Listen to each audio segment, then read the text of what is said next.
দাদা বলছি, আপনি তো এই মন্দিরে প্রায় আপনি বললেন যে 6 মাস ধরে আসছেন, তো আপনার কোনোদিন এরকম মনে হয়েছে একটা মায়ের যে অনুভব সেটা কি কোনোদিন করতে পেরেছে? হ্যাঁ, আমি তো অনুভব পেয়েছি, আমি এবং আজকেও পেয়েছি যখন আমি সকালে আসলাম মার কাছে।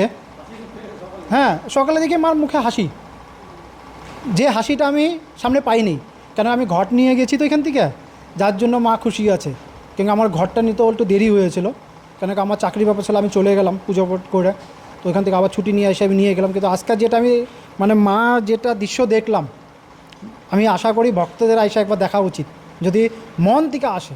কেন কি আমার ইয়ার আগে আমি বললাম না, আমার এক মাসে 5 বার অ্যাক্সিডেন্ট হয়েছে। 5 বার অ্যাক্সিডেंट 5 बार एक्सीडेंट, और एक मैंने छोटा मोटा नहीं, बहुत बड़ा एक्सीडेंट।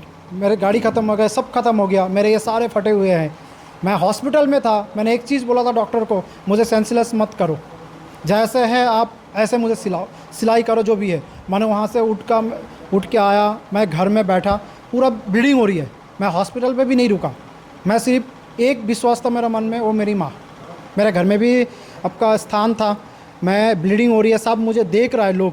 मैं क्या हॉस्पिटल आने के बाद 24 घंटे के बाद मैं पहले नहाया, फिर माँ के स्थान पे बैठा, फिर मैंने अपने बिस्तर पकड़ा। और मेरे जितने भी हालत इतना बुरी थी, चेहरा का बुरा था, किस हिसाब से रिकवरी हुआ मुझे भी खुद पता नहीं चला। ऐसा लग रहा था स्वयं माँ ने आके मेरा ये जितने भी घाव वगैरह था, सिलाई वगैरह था, सब कुछ माँ अपने हाथों से किया। तो इससे बड़ा प्रूफ क्या हो सकता है?